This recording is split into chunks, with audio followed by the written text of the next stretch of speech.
This week, on a very special episode of Tales to Admonish, I will do my best to teach our good friend Arthur the meaning of Christmas. Whether that's four woodland creatures singing bluegrass in a tree fort, or Santa's fight to the death with the demon known as Krampus. I promise to have Arthur jingling his bells all over Santa's lap by the end of the conversation. Say what? And of course, we're going to talk Hawkeye. Episode 4 just came out, and it's a damn good time. So join us on... Ho, ho, ho, ho. Tales to Admonish. Christmas edition. Oh. Jingle bells. Yes. Yes, up, I love man? it. I love it. We've been doing this long enough now that we get to have a Christmas show. Oh, Christmas, y'all. Yuletide and all that jazz. Just give me the eggnog. Give me the eggnog up in this bit. Oh, I think eggnog's disgusting. Do you like eggnog? Do you I drink love eggnog in eggnog. California? It's not cold. Why would Oh, you yeah. drink eggnog? Hey, man, doesn't have to be cold to enjoy eggnog, motherfucker. Oh my God. No, it's just, you know what it is? I don't like dairy and alcohol mixed together. I find that to be gross. And the people try to do a lot you of don't that. like White Russians? No, God, no. I mean, The Big Lebowski is a great movie and it brought that drink back from the grave, but it could have stayed there. Milk and alcohol's gross. I'm lactose intolerant, so I'm not doing a there lot you of go. milk anyway. I used to work at Starbucks, and I would see these people come in and order these giant glasses of milk in the middle of August, and it was just disgusting to me. They're probably from the Midwest or something. Oh, Yeah, no, those like- right here in New York, man. But I like a lot of the other seasonal beverages. Hot chocolate is cool. You know, you just gotta take Oh, yeah. a lactose pill so that I can drink it. But the alcohol milk, no good. Yeah, you can't go wrong with chocolate milk. I don't know. First of all, you know, I'm a huge word nerd, so the word nog is not a word that you hear all year. So It's anytime true. that word would It's come fun. around It's again, fun to say. yeah, the nog. and then it doesn't hurt that it's attached to something that's like, you know, really deeply satisfying the drink, like this very thick. I've always liked milk and stuff. I don't really drink it that much anymore, but like I just had so many great experiences with milk and cake and milk and cookies, and then you get this super viscous nog going down your throat. Oh, it's like watching a room full of people drink pancake batter. Fuck that. No. I'm good on that. I love a good. No, give me pumpkin Nog. pie, and I make Christmas cookies every year. God love the Christmas cookies, but not, fuck the nog. I'm not down with the nog. But it's a classic. It's a staple, and I won't deny anybody their nog at the Christmas time of year. But for me, that's not what Christmas is all about. And I'm super into Christmas. I wasn't really super into Christmas when I was a kid, but now as an adult, I'm definitely much more into it. Yeah, I mean, for me, just like many things in my childhood, like so much stuff is vicarious because like I had to watch it on TV. 'Cause I didn't really grow up having a really, you know, sappy, loving family situation. Jesus. You know, yeah. So like I would experience it even through the comic strips. Like I used to love the Christmas strips of Calvin and Hobbes. Oh my God. Oh yeah. And then and also for better and for worse, Mm-hmm. just any of the strips during Christmas are so great. And then like on TGIF watching Christmas at the Winslow house. Oh my God, I'm about to start crying because it just didn't mirror what I was dealing with at the time. Right, So, right. It wasn't the same as same thing with like Home Alone and just having all of those experiential Christmases through media. That was my bag.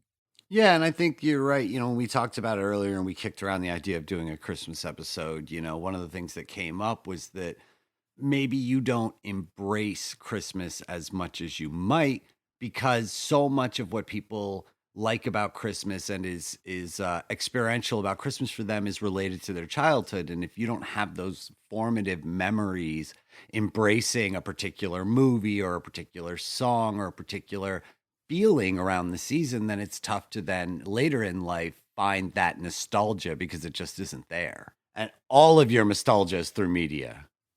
Oh yeah, I mean, I like to agree with that. I mean, most of my experiences were through media. That's why I had so many identity issues growing up, and still do to this day. Haha.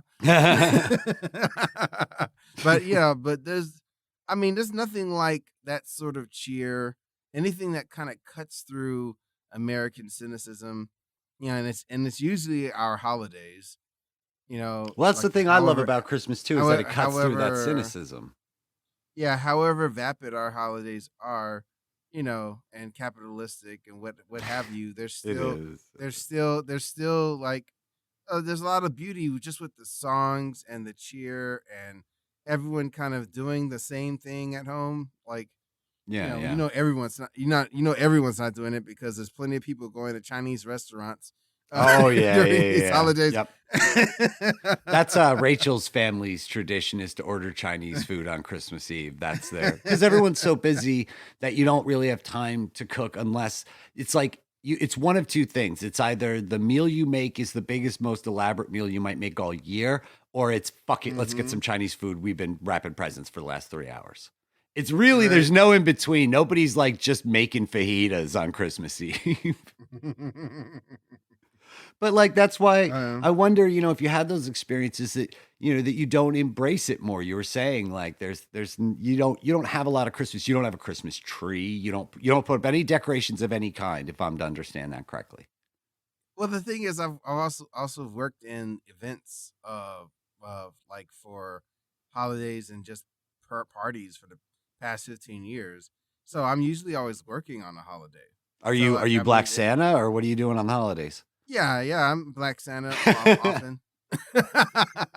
I was a Black Santa for Beyonce and Jay-Z one time Oh for their shit! kid for Blue Ivy. It Oh was shit! great. That's amazing. Yeah, Beyonce was great. Blue Ivy was amazing. And I just was too intimidated to go with the Jay-Z because he was a gangster and Marcy. Yeah, yeah, yeah, I yeah, yeah. just And I felt like I wasn't worthy. Going up to Jay-Z in my Santa costume. yeah, Hello, right. Hello, Jay-Z. He'd be like, No, go see, back to the oh, kid. see, that's a total missed Ho, opportunity. ho. You go meet him and you refuse to break character. That's what you should have fucking done. Well, yeah, I mean, that's what I had to do, but like it would have been so corny and cheesy. I'd be like, I even thought of the most perfect thing to say. I was just like, Jay-Z, I couldn't even conceive of a gift better than 444. And I just pictured him saying, "Go back to the kids." Oh, Jeez. you know, Mm. Oh, that's yeah. But funny. Beyonce was great. Everyone was great. Kelly Rowland was there. She was amazing. Yeah, but I also do like Santa for foster kids and Well, stuff. that's killer. I mean, come on, man. That's doing the Lord's work right there. Oh yeah, yeah. So yeah, like other than that, like I said, I'm usually working holidays, so God, get you. it's I'm gonna it's mail you a fucking Christmas tree. It ain't right. It ain't right. no, it's fine, bro. Like the thing is, like, what was tough though is like seeing my daughter, because I got her everything that she wanted, but like the Christmas experience wasn't at the house, and we just kind of got used to it now because she just gets gifts sporadically throughout the month. I don't wait till Christmas morning because, So, like I said, so hey, you're she Jewish. could use this right now. So you celebrate Hanukkah. That's cool. That's Yeah, cool. a very ignorant Hanukkah. You, Sammy Davis Jr., and Rod Carew. That's it, man. We're just three black dudes celebrating Hey, Hanukkah. babe. Hey, babe. This is great, babe. Oh yeah. But it's the anticipation. It's the anticipation. That's what Christmas is. I don't know. I mean, I guess you could just give your kid your presents anytime you want. And you said she gets the whole like more quintessential Christmas experience at her mother's house. Yeah, she gets it over there, you know. So like that takes off a lot of the weight. I don't know. I don't know. I think I might have to go to therapy. So yeah, so you're not anti-Christmas, but like you're just not doing it. Well, there's some parts of Christmas I don't like. I don't like the idea that I have to give the credit to some big fat white dude. You know, like He doesn't have to be white. He doesn't have to be white. I mean, but he's usually known as a white dude. he's a big old fat white dude. All right, so you're tired of giving him credit. Just like, yo, I bought you this laptop, baby. That's right. No. Right. And this is the thing I think that that a lot of parents have to keep in mind. I think that the tradition for Santa should be that a small, modest gift is from Santa Claus and everything else is from your parents. That's not how it was always told to me. You see the shitty ass rich kid in your class who got a fucking Switch and like you were good all year, but your parents are poor, so you ain't get one. Yeah. And so then you're just thinking that Santa Claus is fucked up. Yeah. It's true. Yeah. It's true. So I agree that I hate the commercialism aspect of it and I hate the competitive aspect of it, but I love the media. I love the media, and so much of that is born out of my childhood. So I'm going to date myself a little bit here because all of my favorite shit is the old shit.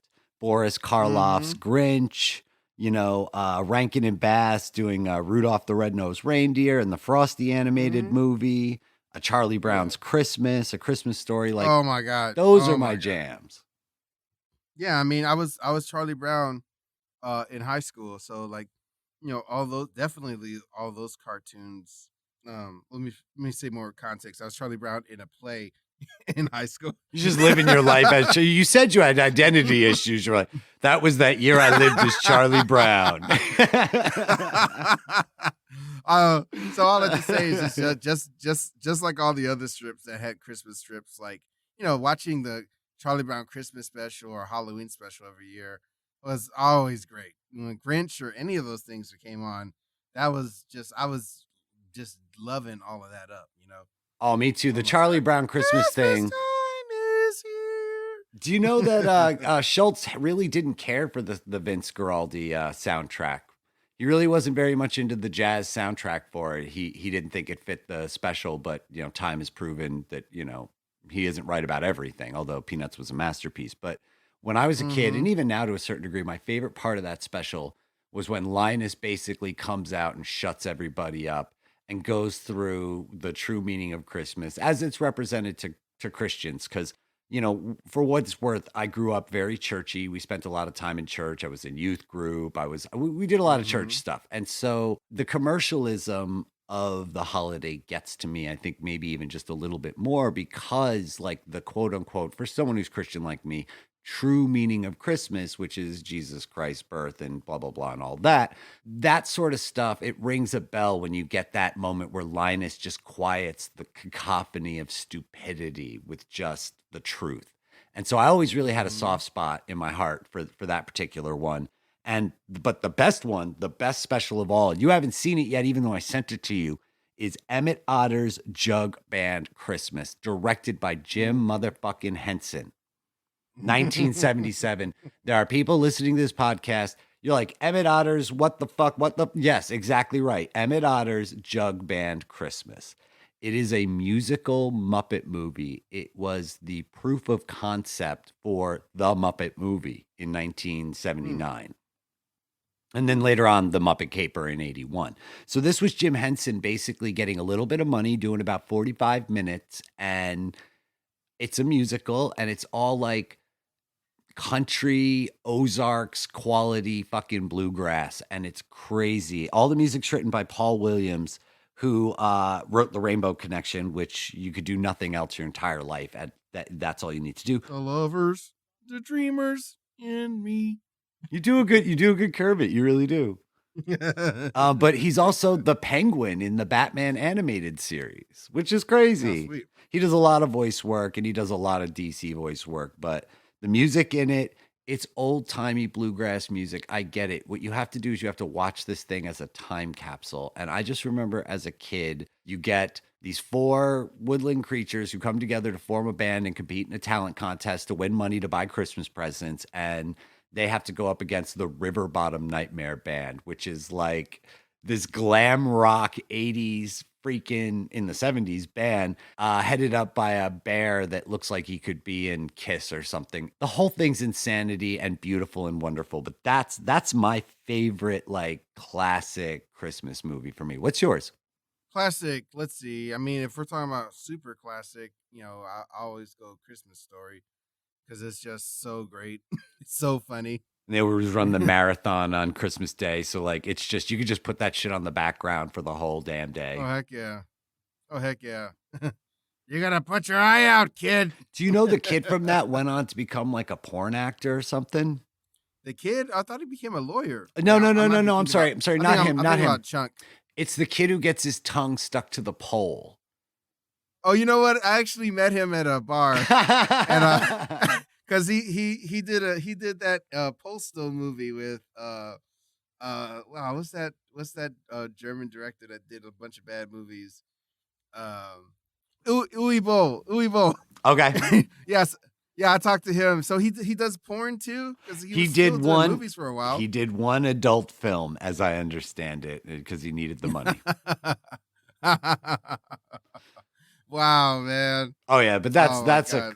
a classic. That's not the only place he got his tongue stuck in. Oh.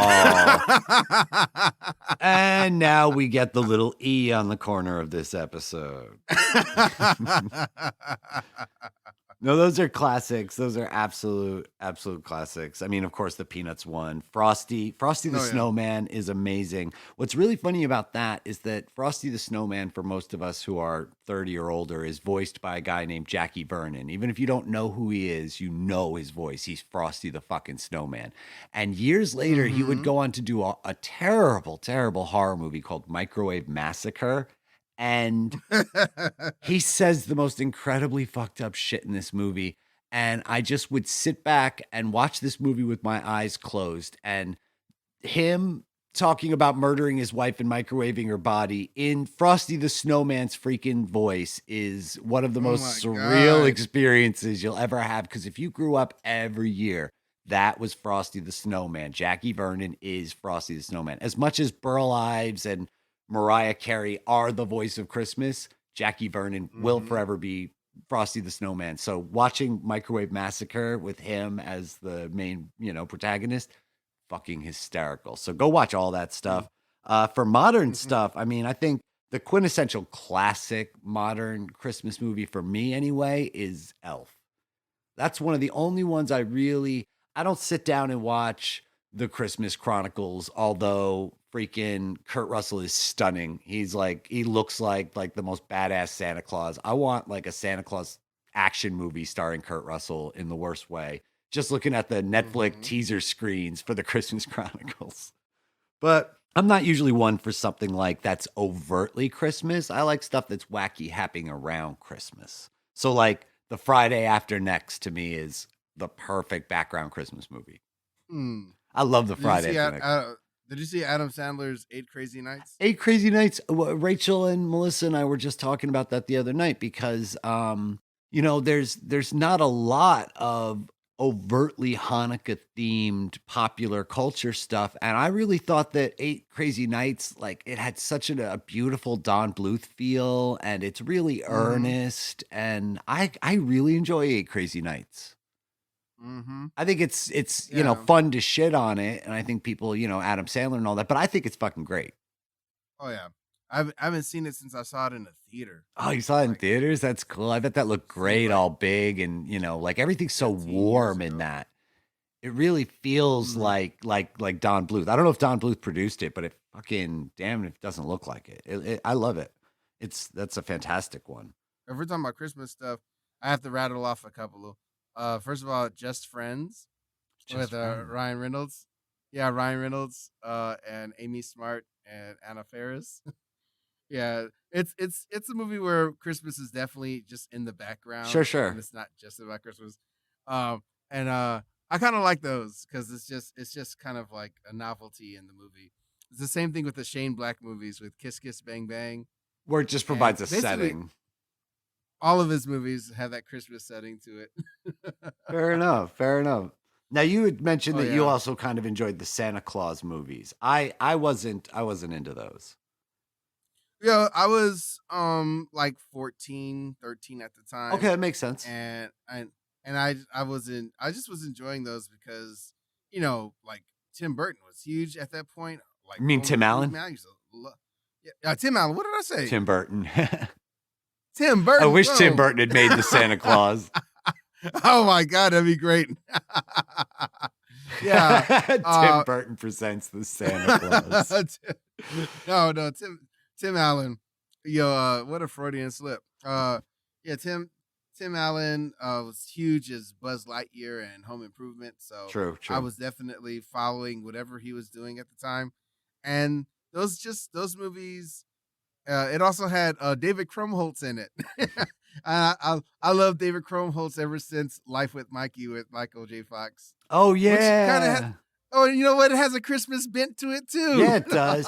And also, Oh my God. I'm gonna bring it all the way around because he's also in all the Harold and Kumar movies, and he's in Harold and Kumar 3, A Very Harold and Kumar Christmas, which I fucking love. Oh yeah, he's great.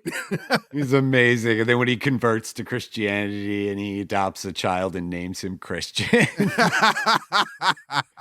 And they decide they're going to use him as bait to lure the bishops and priests out of the Catholic Church. Oh my God. I only seen that once. I have no memory of it. Like I always watch the original over and over again. I want to get a hold of a 3D television so I can actually watch it in 3D. I don't know. They made the last 3D TV ever in 2016. And I know Rachel's folks have one, but like when you see all the deliberate 3D shots in A Very Harold and Kumar Christmas and the whole scene with NPH doing a musical number and all of the forced perspective, I want to see that shit in 3D, but I love that as a Christmas movie. Danny Trejo, come on. You get John Cho and Danny Trejo going at it in a movie. That's good fun. Oh heck yeah, man. And then Die Hard. Good times. Where do you stand on is Die Hard a Christmas movie? Well, yeah, I mean, it has Christmas in it. Okay, now Bruce Willis says that Die Hard is not a Christmas movie. Who cares what Bruce Willis says? Okay, that's fair. I like it. He doesn't even like being in a movie. He made Hudson Hawk. He doesn't get to talk anymore. I mean, that doesn't mean I don't like what he does. No, I know. Like, I'm just teasing. That guy's grumpy as hell. He is grumpy. But like that's a Christmas movie. Gremlins, of course, is a Christmas movie. Amazing quintessential Christmas movie, Gremlins. And oh yeah, man. One Gremlins, of the first Christmas horror movies. I was talking to my sister about it and I was like, yeah, Gremlins is a Christmas horror movie. And she goes, it's not a horror movie. I'm like, a woman gets ejected through her chimney in an electric chair. They shove a gremlin in a blender. They claw what's his name's face open. They put one in a microwave. Like there's so what is it? What is it if it's not horror? Yeah, it's absolutely a horror movie. It's a meet cute. You know, I mean, yes, Gizmo's adorable, and we all sort of like gloss over some of that stuff. But nice. I love Howie Mandel always says, he was like, you want to know the secret to being successful in Hollywood? He goes, Gizmo, Scooter and Skeeter, and one other character he named. He was like, all the same voice. Bobby. That's it, Bobby. All the same voice. Yeah.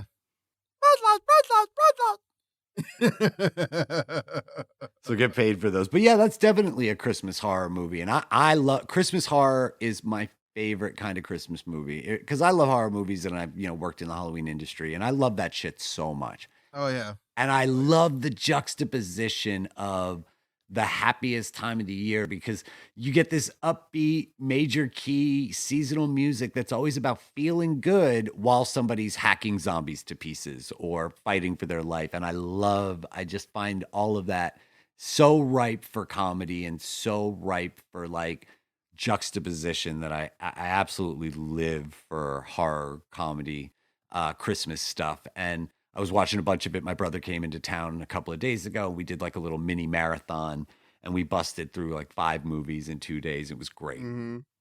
I remember on Babylon, Ralph Garman and Kevin Smith were talking about the most wonderful time of the year song. And he pointed out something in the song that was just like, what? when it's like, there'll be parties for hosting, marshmallows for toasting, and caroling out in the snow. There'll be scary ghost stories and tales of glories. What? Scary ghost stories. Why are there ghost stories? Exactly. That's Well, in you the know, song. I mean, look at A Christmas Carol by Charles Dickens. know. It's essentially the whole thing's a ghost story. But how many ghost stories are you telling on Christmas? That's like one story that's a ghost story. Well, it's because we forgot about the joy of Krampus, where it wasn't just about good kids getting presents. It was about bad children being punished. Look at the parade of Krampus in Germany and how the Krampus thing took over a lot of pop culture in America. Key thing you said, Germany.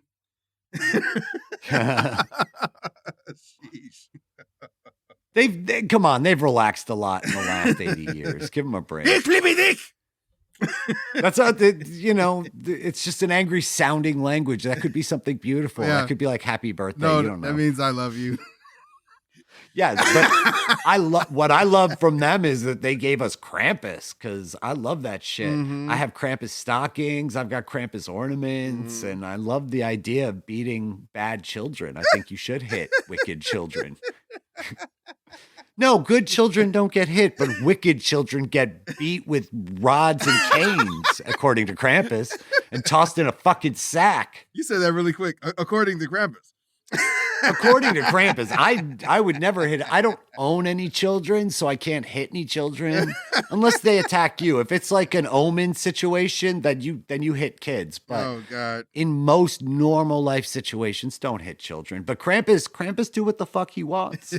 And the movie is great. I love that movie. Tony Colletti and Adam Scott and David David Koechner. You're the only one I ever know who pronounces that correctly. But those guys are great in Krampus. And that really was that was a mainstream hit when he came out. I saw that in theaters and that did really, really well. I remember. But I like a lot of the more like weird, obscure stuff. Although you got to give it up to the classics like Silent Night, Deadly Night, which they made 5 of them, but only the first 2, and they're fucking insane.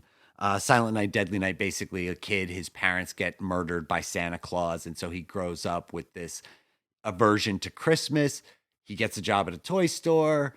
Around Christmas, he has a psychological break, dresses up as Santa Claus and starts killing a bunch of people. Awesome. Perfect. And then the sequel, which was like, fuck, we got all this extra footage from the first movie. We'll splice that into flashbacks and we'll make that dude's little brother the next murderous Santa Claus. And that's fucking hysterical too.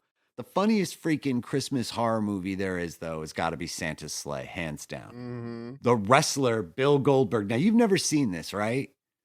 Which one? You've never seen, it's called Santa's Sleigh, and it stars Bill Goldberg as a murderous Santa Claus. I remember the poster for it.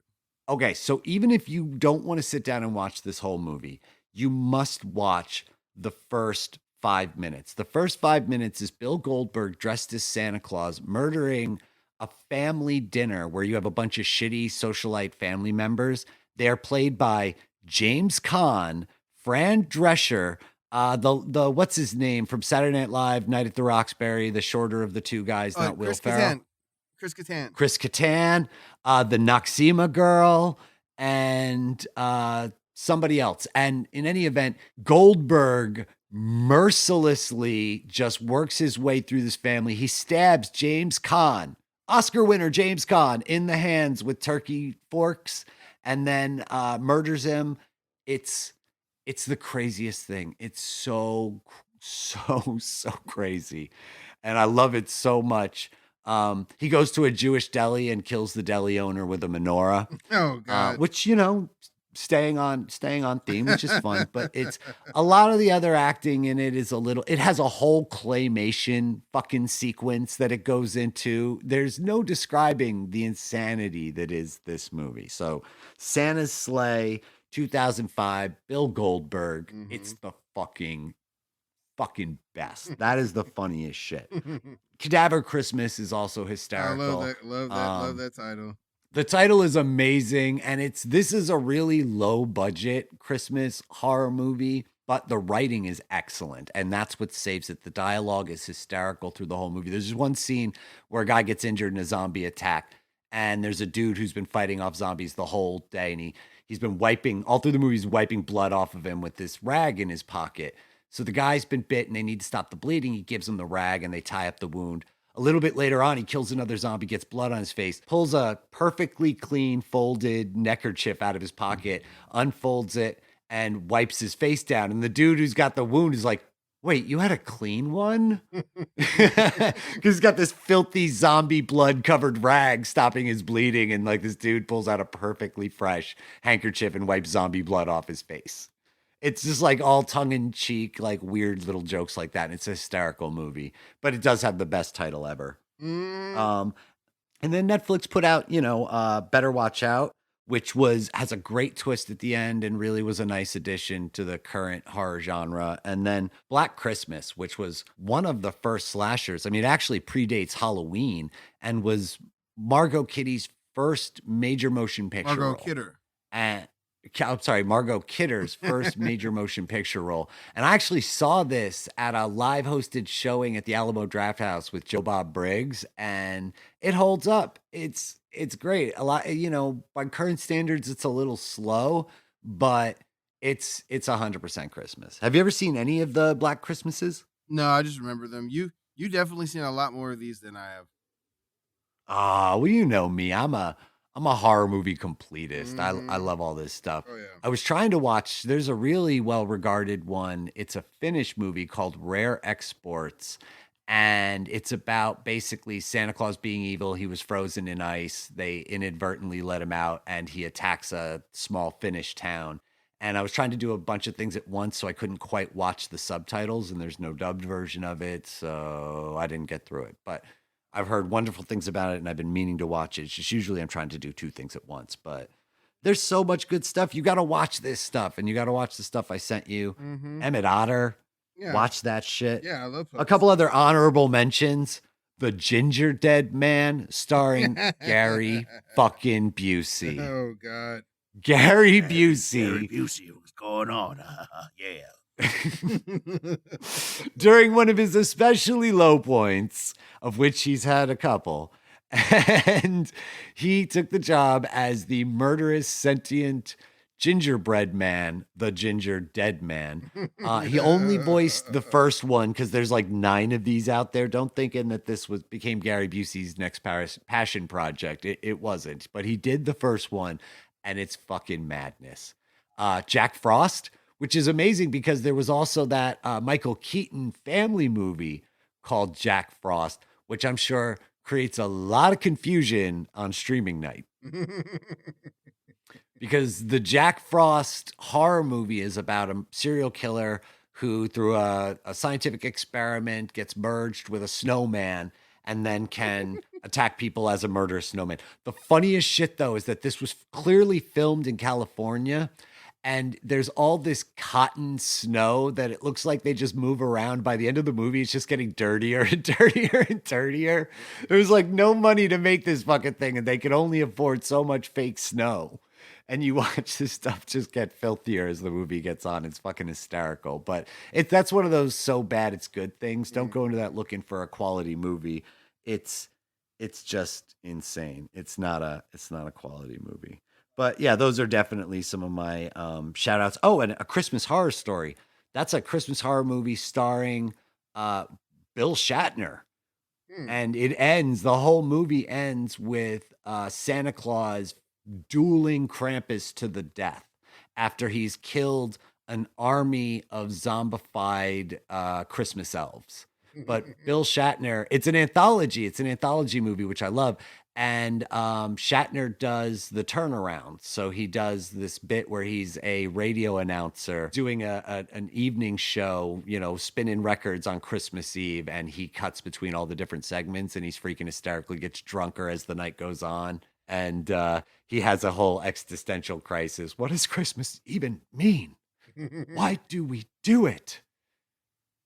Is it about the presents? He's just so good. I do an awful Shatner, so fuck me. No, that was good. Thank you. But A Christmas Horror Story is quickly becoming like one of those cult classics. It got no love when it came out, and I have the Blu-ray. I fucking love this thing. And Shatner saying "Merry fucking Christmas" is like a gif I use every year, and I live for this movie. But that's my Christmas horror movie rundown. So if you listen to this episode and you're like, "Fuck, I didn't have a pen and paper," I will list all of the different movies that we've talked about in the little blurb that accompanies every episode, so that you can go back and write them down and find some good weird Christmas shit. Perfect. I love my Christmas shit with a slice of weird. Like even the music, a Soul Christmas is when I want to have good Christmas. Like if I have company over, it's nice, put on Soul Christmas. But if I'm just like cooking and bopping around the kitchen, surf rock Christmas. Oh yeah. Surf rock Christmas. The Ventures, Los Straight Jackets. I put on those Christmas albums. There's no vocals. You can let them go around in circles all day. Like I love Christmas music. I really, really do. Yeah. I think it's some of the best written shit. Some of the catchiest little songs. Yeah, I listen to Christmas songs throughout the year. Amy Mann, she's one of my favorite songstresses, and her version of Christmas Time, I listen to it all year. I love that song. Oh God, it's Nice. great. I love but the best that we're gonna tell you right now, the best Christmas song is Donny Hathaway, This Christmas. And this Christmas will be a very special Christmas for me. Yeah. And I love that the song is over. It's a fucking 6-minute song. And like 5.5 minutes in, they do like, oh, it's the end of the song. It fades out. That was a good song. And then all of a sudden it fades right back into the freaking like the band jamming out on the freaking turnaround. Yeah. Like you thought this song was over. You got another 20 seconds of just the band doing the freaking turn. And then it's over. And it's just like, it even has a fake out at the end of it. What, you thought Christmas was over? Oh, we back. That's one of the best. And then the funniest fucking shit is Rachel and I have like the worst. And this is, again, like we said last time, this is a safe space, this podcast, to be terrible. So I'm going to take the opportunity. But Rachel has, and I have the funniest tradition, which is whenever we hear the Jackson 5 do I Saw Mommy Kissing Santa Claus, when the song ends, we have to plead with Michael not to tell Joe Jackson. So the song ends, he sings, I saw Mommy. He said, I did see him, and I'm going to tell my dad. And that's the last line of the song. And Rachel and I, it doesn't matter where we are in the kitchen or in the living room, what we're doing, shout out, Michael, no, don't tell him. Don't tell him. He will lose his mind. Michael, don't do it. It's like all the other Jackson kids are like, please, Michael, don't tell him. He was in Michigan. Okay, it wasn't him. Don't tell him. He was out on a road gig. You're going to get us killed, Michael, no. And like, I'll just be like listening and it'll be on the background and it'll play. And then Rachel will just yell from the other room, Michael, no. So safe space to be awful, people. Child abuse is not funny. And if you know anyone that's abusing a child, call the authorities or get them help. But in this one instance, knowing what we know about Joe Jackson, we can try and laugh a little bit in retrospect. But it's still terrible. But like I said, safe space where we could be a little bit awful. Disclaimer. Disclaimer. Please don't fucking cancel me. Well, we talked about that last time. We were talking about how sometimes you can take things out of context and they sound awful. Oh yeah. I mean, for the love of God, the previous episode is called So Many Orphans. Yeah, this morning I was telling you how I was rearing my daughter, and I should have provided more context for that.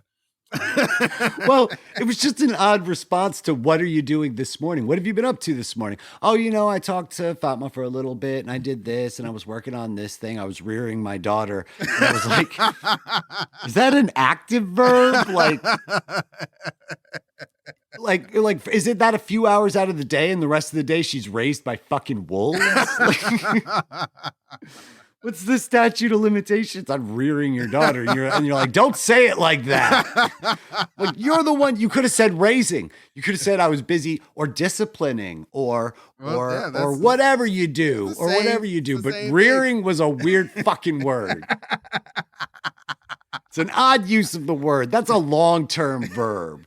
That's like, I have no idea. It just sounded weird. Context is fucking everything. Context is everything. Oh yeah. But Yeah, I'm glad. I'm glad you're parenting, in the mornings, which is nice. I think you might be a better parent if you got a fucking Christmas tree and put up in your house, and then you could be like, "Hey, baby, it's like if you don't love Christmas for you, love Christmas for your daughter." I love that part of it. One of my favorite things is to be the guy who's like overly excited about Christmas just to fuck with you. Like people come in and they're like, "Oh, Christmas is okay." And I'm like, "Fuck that shit. Christmas is the fucking best. Have you seen Emmet Otter?"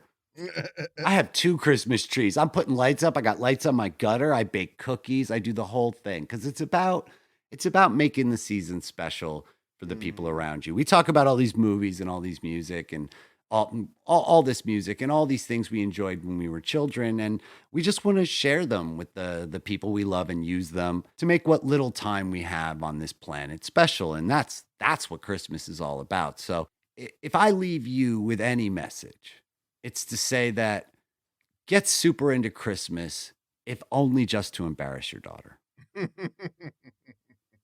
That's the meaning of Christmas. Mm. Be overly enthusiastic, and then years later, she'll remember how you embarrassed her, and she'll smile. Well, that's what it's about, I guess. I feel like Linus, and that's the meaning of Christmas. I love Linus. It's so weird that Schultz felt that way about that song. That show and strip has always been rooted with melancholy, and that if you're doing a Christmas song, like what's a better Christmas song that's like a children choir that sounds like very somber. He just didn't like jazz. He didn't like the Vince Guaraldi trio as a choice. He just didn't like jazz music. Yeah. Oh well, there's no accounting for taste. There's no accounting for taste, but it's still a classic. And I think that you can celebrate Christmas however you like. You don't have to have a goddamn Christmas tree. Mm-hmm. You don't have to have Christmas decorations if you don't have time for it. Mm-hmm. But maybe I'll send you a wreath or something. Fuck. Well, gentle listener, I don't know that we've instilled the spirit of Christmas into Arthur, but we tried. So, Hawkeye. Yeah, all right. Marvel shit. Hawkeye. Again, Christmas. Has Hawkeye instilled you with the spirit of Christmas? Mm-hmm. Episode 4 just came out, and it was kind of a slow episode, I think. Maybe a little bit of a slow episode. We're getting from somewhere to somewhere. It's a perfect middle episode, especially since like there is a Christmas theme for it. You get like a bit of the Christmas part in there, and it didn't feel inorganic. You know, that's like some of the best stuff about having both of those two actors. Like Mm-hmm. it just there's that moment where Haley is looking at her new, soon to be stepdad. I don't know if they got married yet. Yeah, they haven't got married yet. No. So her soon to be No. stepdad, and he's just this charming guy, and just talking about like kind of family stuff, and it caused her to soften a little bit, and it made her, she's already sympathetic about Hawkeye's situation already. So like I just thought that was a beautiful moment to like for them to like we have a little bit of time for both. Put this on. And Mhm. like, like they get to have the Christmas aesthetic while trying to figure out their plans. I thought that was fun. Well, yeah, she tries to bring him the things that he missed out on in his family. So here's an ugly sweater, and Yeah. here's some Christmas movies, and we're gonna do that all here because I think they want us to start to see an emotional connection. We've seen them do things together and play off each other and be antagonistic, but we have to watch their relationship grow if we're gonna feel stakes later on when Yeah. one or the other comes into danger. Yeah. Yeah. And that so- scene did that really nicely. That was really cute stuff. And I think it's fun talking about one of the little Easter eggs was talking about boomerang arrows. Yeah. And he's like, boomerang arrows are the stupidest thing ever. When in so many adventure comics, he loves boomerang arrows. Yeah. because they solved the ammunition problem when you're writing fighting scenes in comic books. You're like, oh, those were boomerang arrows. He retrieved them when they returned. Yeah. Yeah. And so I she mean, goes on and on about how they're smart, and he's like, no, they're dumb. You would have to dodge them when they came flying back at you. but that's what they constantly are doing. Like the old weary, like and kind of very stable tactics and experience of Hawkeye versus new ideas that don't always work, but some of them are like really fantastic. Right. You know, and it just makes for a great mix up between the two and contrast. Yeah, it's really great.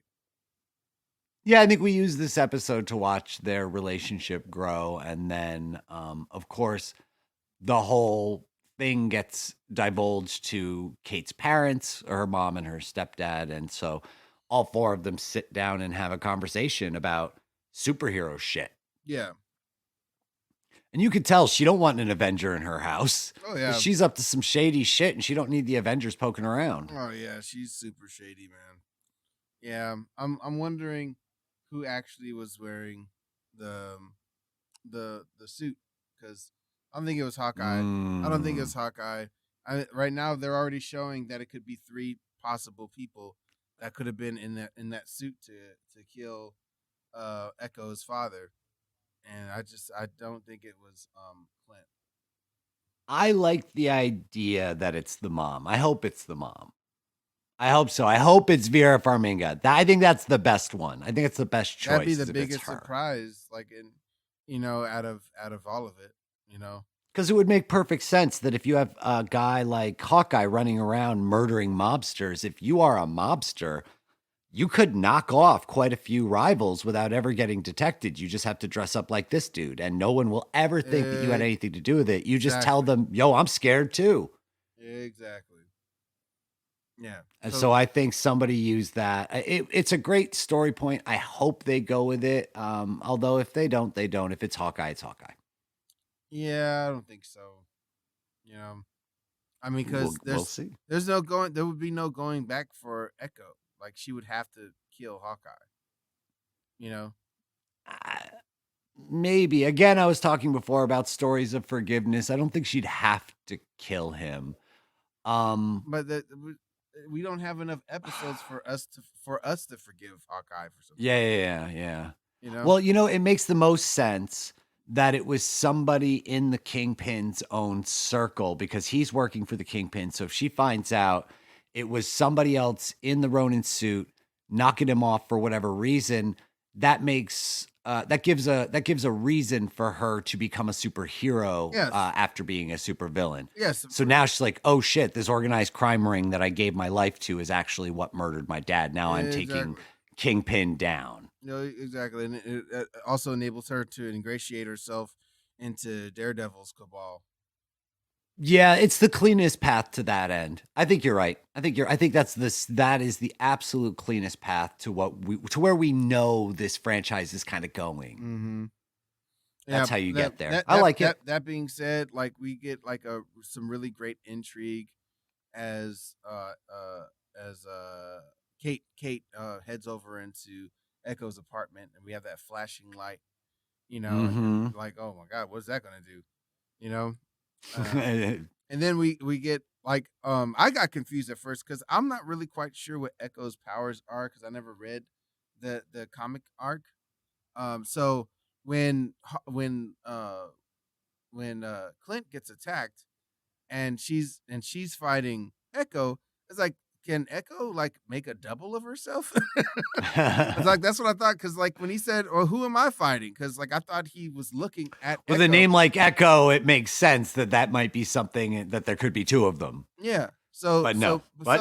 Yeah, but we hear Clint over the phone at first, so I'm thinking like, we see his, like, he could see Echo's face, but then we cut to to the fight, and we see that it's somebody that has like sort of Black Ops feel to it, and then we all know that. Well, yeah, because they sort of let leak who was showing up in this series, and after the end of Black Widow. Yeah, we immediately know that it's Florence Pugh, pew pew pew pew pew pew pew pew pew pew. Fucking children. Yo, but it's great because she has a very comics accurate costume on, and Yeah. a thing that I didn't notice before is that like her mask has the look of like a spider, so it the spider eyes. Hmm. Same way like a Black Widow has the red mark. They're continuing the Spider It's a motif. great detail. It's a great little detail. Oh, Yep. it's a And they great call the motif. weapon that she uses the widow's sting in the Mm-hmm. comics. So, Mm-hmm. I mean, she's usually a sniper. hmm. Yeah. Yeah. So. But I think it was a great escalation of tension for Clint to simultaneously find a list in Echo's apartment with his family's name and ages and info about them, and then to be attacked by a Black Widow. Mm-hmm. Because by this point, it would seem he doesn't know who Natasha Romanoff's younger sister was. Mm-hmm. He might know that she had one and she could tell him all about it, but he's never met her. He doesn't know her. And so he might just think, shit, somebody hired a Black Widow to come fucking kill me. Not knowing that she's doing it because she's been told that he caused Natasha's death. So, but she's a spy. And so I think that it makes sense that she wasn't trying to kill anybody. I think she definitely wanted to kick Hawkeye's ass, but I think she wants answers. So I didn't really like a lot of it. Last time we were talking, you said a lot of the combat is very non lethal and very visually, deliberately non lethal. And in this instance, I could see both of them being non lethal because everybody in this situation wants fucking answers. And while you also are pissed off and want to beat people up, if you kill them, you're not getting the answers you want. So I think that the choreography felt a little stilted at times, but I think I can no prize it. Yeah. I don't know. I feel like the fighting has been getting better from episode to episode.